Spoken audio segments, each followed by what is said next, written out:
psychologists, I mean Carl Jung, the Swiss psychiatrist, talked about this, but others too.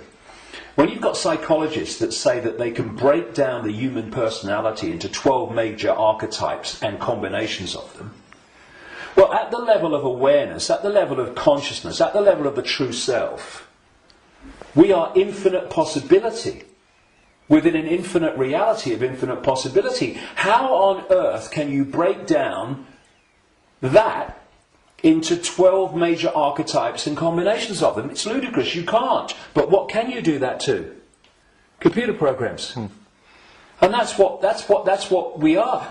These archetypal personalities are actually software running, perception software running within junk DNA.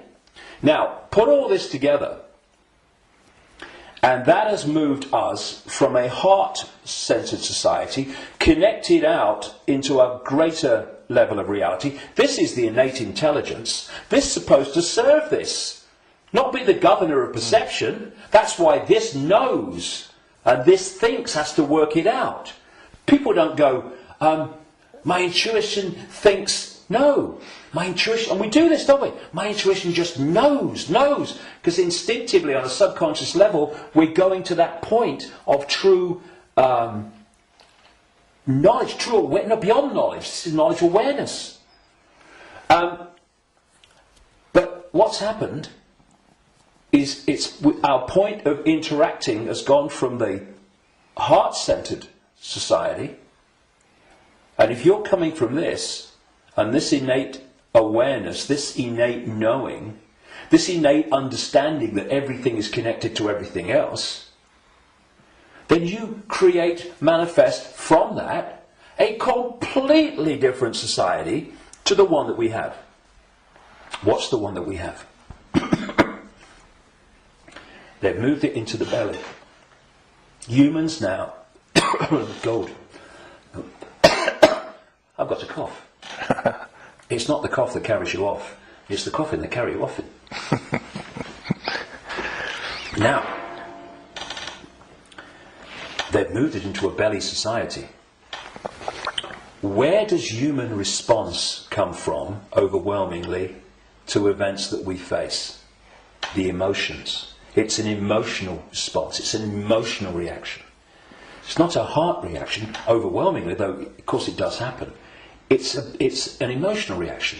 You know, this mass manipulation technique that I called a long time ago problem, reaction, solution, where they create the problem covertly, tell the people through an unquestioning mainstream media the version of the problem they want people to believe, and then they get the reaction from the people, do something, something must be done, and then they who have covertly created the problem got that reaction, do something, then at stage 3 openly offer the solution to the problems that they have created, which gives them the excuse to change society and advance the agenda that they're following. Now, it's not problem, go into the heart, look at it from the innate intelligence of the heart. It's not even problem, have a think about it, do a bit of research, see what you think. It's problem, reaction, solution. It's the manipulation of an emotional response, an emotional reaction. And what they're doing all the time is manipulating an emotional response to get support or to justify what they're doing. So, for instance, they'll tell you that Gaddafi was killing his own people and what have you, because they're looking for an emotional response. Oh no, we've got to stop him killing his own people. What they don't tell you, of course, is that the rebels were actually put in there, funded and armed by the NATO alliance to cause the problem. And then when Gaddafi's troops start reacting to what they're doing, shooting back at being shot at, then suddenly, oh, look, Gaddafi's killing his own people. Reaction, oh yeah, we've got to stop it. So this is happening all the time. You know, 9/11, ooh, that was, look at 9/11. and those horrific pictures and the towers coming down, did that take us to here? No, it took people here. And from this gut, what would he say? Gut reaction. You know how many, people say, what does your heart tell you? What does your heart tell you? Right? But how many times, instead of going, what does your heart tell you? What do we say? What does your gut tell you? Mm-hmm. Emotional response, emotional reaction. And so what they've done is moved us, not all of us, not everybody, but, the vast majority, they've moved them from the heart, high vibration, which they can't touch. Yep. If we're in the heart, we're untouchable. It's like Radio 1 trying to impact on Radio 2. Can't be done. They're terrified of us going into the heart because it's over. So they move us into their stadium vibrationally. Because not only do they manipulate human response through emotion, they feed off human low vibrational emotional energy.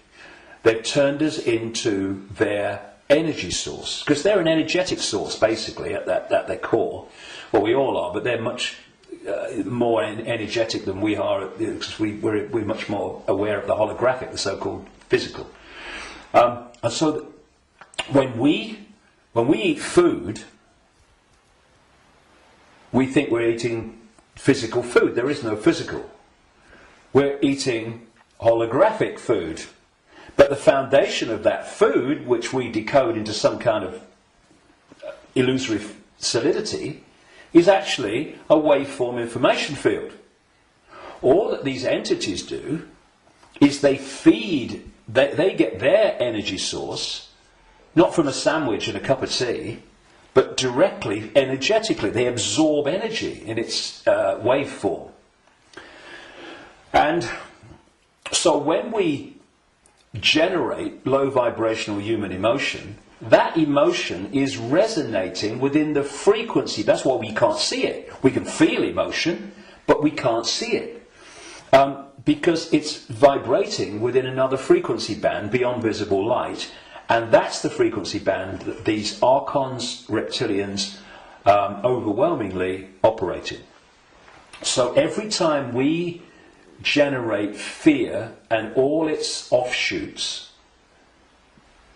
we're feeding them energetically. So you get a war, a 9/11, a global war, and you get an economic crisis where parents now in Greece are giving their children away or selling their children because they can't afford to feed them. Can you imagine, in that one incident with one set of parents, how much is generated here emotionally from the horrific? I can't even think about it. Imagine what it must be like. And that's just two parents. You get that operating. Look at the world. Look at the world every day.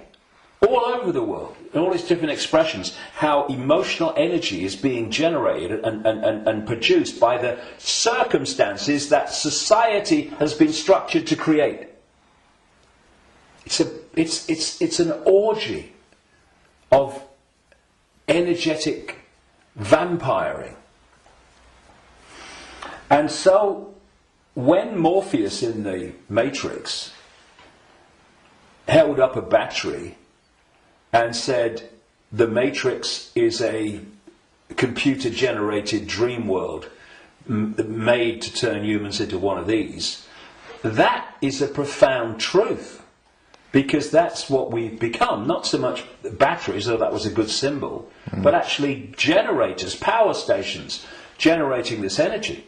So we have this situation, if we bring these strands together at this point, in my contention, that these perception programs are running through junk DNA, and the emotional software programs, biological software programs, are running through non-coding junk DNA.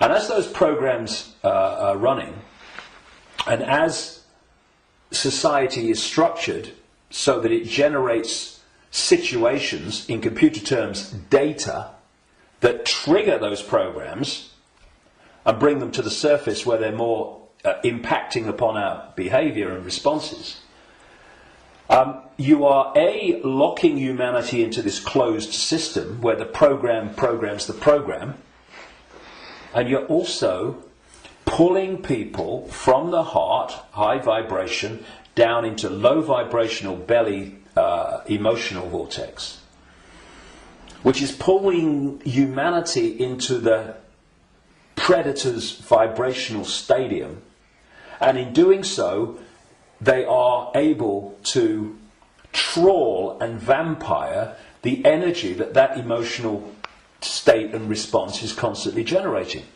Now, I've talked for a long time from your question, what can we do? Because that background, I suggest, was fundamentally necessary. So what do we do? What can we do? It might sound trite and all the rest of it.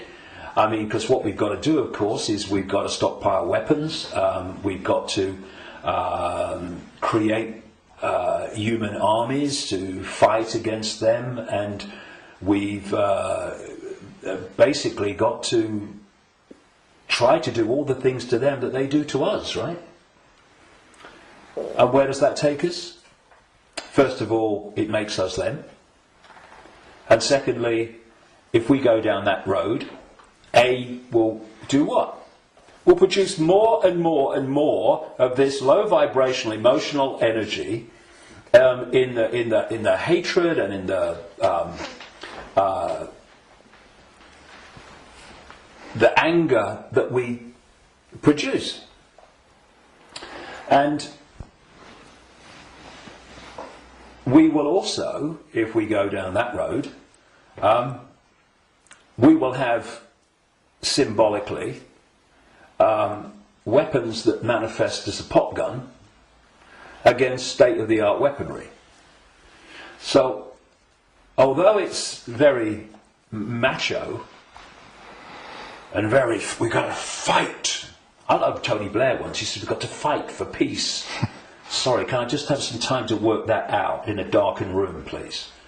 And it